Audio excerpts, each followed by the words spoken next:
no es irrelevante lo que se enseña en las universidades. No es irrelevante lo que se está diciendo en los medios de comunicación. No es irrelevante las ideas que se transmiten en el cine, en las obras de teatro.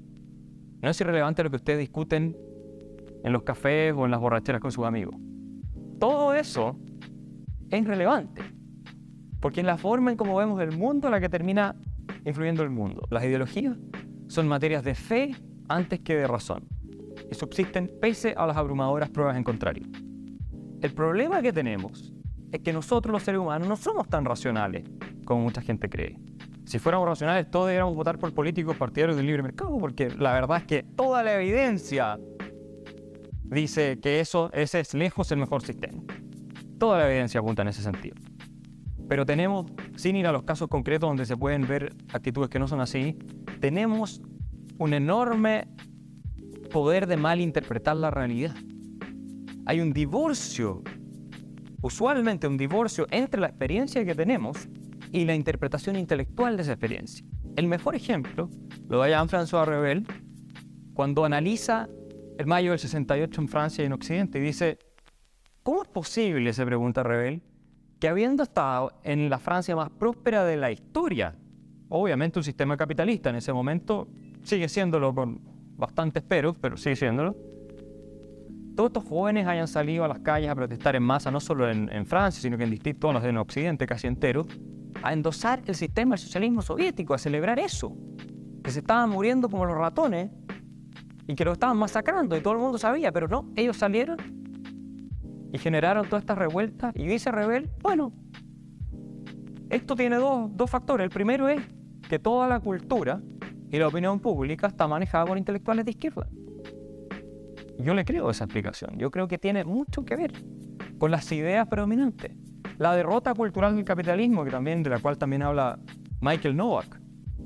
Entonces, ese factor de la derrota cultural lleva, dice Revel, a un divorcio entre la realidad y cómo entendemos la realidad. Porque una cosa es cómo nosotros vemos las cosas y otras cosas cómo son las cosas. De ahí que la economía sea tan importante como disciplina y como ciencia positiva, que era lo que estábamos discutiendo hace un rato atrás. Lo que se ve y lo que no se ve, como diría Bastiat. Los análisis económicos normalmente tratan de ir más allá que la pura superficie, pero la respuesta rápida, la respuesta emocional, es absolutamente superficial. Y normalmente es la respuesta equivocada. Cuando uno ve a un pobre y dice en realidad hay que quitarle al que tiene más para darle, no. Lo que está haciendo ahí no es realmente ayudar a los pobres. Tal vez esa persona en ese momento va a estar un poco mejor, pero si uno realiza eso a nivel, digamos, a gran escala, lo que está haciendo es condenar a muchas generaciones más a la pobreza. Entonces, muy importante este tema. Y los marxistas lo saben.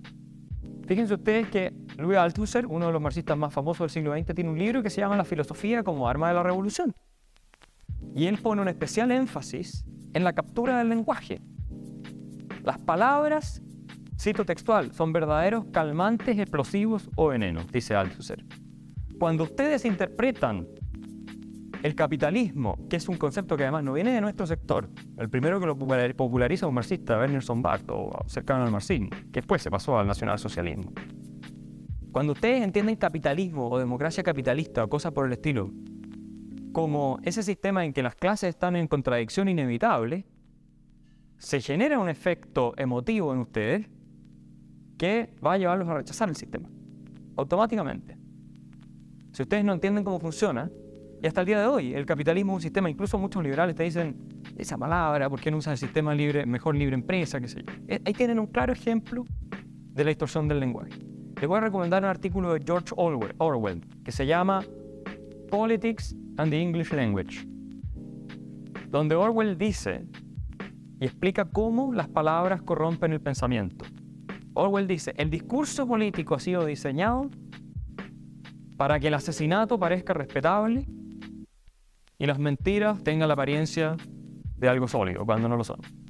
Y él analiza, son 3-4 páginas, es un artículo notable de cómo la manipulación del lenguaje nos lleva a nosotros a interpretar la realidad. Nosotros entendemos la realidad en la medida en que pensamos. Nosotros, para entender la realidad, la interpretamos intelectualmente a través del lenguaje. Y eso es muy importante tenerlo presente. Justicia social es el mejor ejemplo de una palabra que se ha colado en todos los aspectos políticos y que en realidad es una dinamita al sistema de libertad de libertad integral, yo quiero decir, porque como vemos, libertad económica y política van asociadas. La justicia social es una completa falacia. Cuando ustedes, mira, hagan el siguiente análisis y con esto paso a la segunda. La justicia social, cuando ustedes dicen que existe justicia social o injusticia social, ustedes están diciendo que la sociedad puede ser justa o injusta. Cuando dicen que la sociedad puede ser justa o injusta, están diciendo que la sociedad tiene voluntad. Están diciendo que la sociedad, al tener voluntad, además tiene inteligencia. Existe una inteligencia social, existe una voluntad social, existe un acto social. Son puras cuestiones metafísicas, abstractas, que no tienen absolutamente nada que ver con la realidad. Existe, si nosotros fuéramos todos aquí en la sociedad, ¿existe una sola voluntad de todos nosotros que decide y actúa? Imposible. No somos capaces de ponernos de acuerdo en cosas básicas y va a existir algo así como la justicia social. Pero lo que se quiere meter es un germen, y Hayek denuncia esto, el tema de la justicia social, habla del atavismo de la justicia social. Con lo cual ustedes generan un rechazo inmediato al sistema de libertad. Porque lo que se está buscando, bueno, el sistema de libre mercado es injusto, por lo tanto el Estado tiene que intervenir para arreglarlo. La evidencia es súper clara. Los regímenes socialistas llamados reales, mal llamados reales, porque son los socialistas a secas, son el resultado natural de la filosofía marxista. Eso es algo, a mi juicio, absolutamente claro, y es algo con lo que Popper estaría, yo creo, de acuerdo. Porque en La Sociedad Abierta su enemigo él explica cómo esta filosofía termina destruyendo la sociedad abierta, ¿no? Pero, ¿por qué quieres, digamos, criticar el liberalismo si tú crees, sin optar una posición dogmática al respecto, si tú crees en la libertad y en la dignidad humana, y en el hecho o en el derecho de todos los seres humanos a perseguir sus fines y su forma de vida, sin ser obstaculizados por terceros y sin ser instrumentalizados por terceros para perseguir fines ajenos?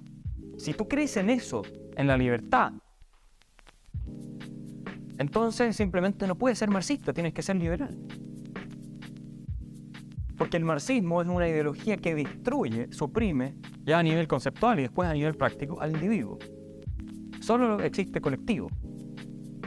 Y además el historicismo del que habla Karl Popper es también una forma de fatalismo o de optimismo, según cómo se vea. En el caso del marxismo, claro, el progreso era inevitable, producto de una ley histórica, pero eso es falso, y Karl Popper te lo prueba claramente, eso es completamente falso. No existe progreso inevitable. No existe progreso inevitable. Es decir, en lo que pasó ahí en el primer gráfico que yo les mostré, nada de eso era inevitable. Lo que tuvimos en gran parte de la historia de la humanidad, yo se lo mostré en el primer gráfico, fue miseria. Todo esto, ¿por qué va a ser inevitable eso? Podríamos habernos quedado ahí. Entonces, la única manera, mi mensaje es básicamente, hay ciertas ideas, no son tantas, son un par de ideas, que si permanecen vibrantes en una sociedad y permanecen siendo el principio rector de la evolución social, nos van a llevar a un buen puerto en materia de bienestar material, en materia de derechos fundamentales, respeto por la dignidad humana y en materia de democracia. Esa es mi tesis. No tenemos que ser ingenieros sociales, todo lo contrario. Los ingenieros sociales asumen precisamente que el ser humano, que todos nosotros no podemos tomar nuestras decisiones porque ellos saben qué es mejor y pueden imponerlas a través de la fuerza. Y diseñan la sociedad como si fuera como cualquier ingeniero que diseña un puente. Entonces, tú eres así y te ponen y te encajan en una parte. Entonces, primero destruye tu libertad de decidir. Porque el ingeniero social te va a tener que obligar a ti a seguir un determinado curso de acción por la fuerza, lo cual atenta directamente contra tu dignidad. Y en segundo lugar, al no permitirte a ti hacer el mejor uso que tú puedes hacer de tu conocimiento, el conocimiento que tú tienes disponible para perseguir tus fines y colaborar con otras personas en lo que se conoce como la sociedad compleja, lo que hace eso es condenar a todos a la miseria. Entonces destruye la libertad y condena a la miseria. A mí me parece que son buenos argumentos para no ser marxista.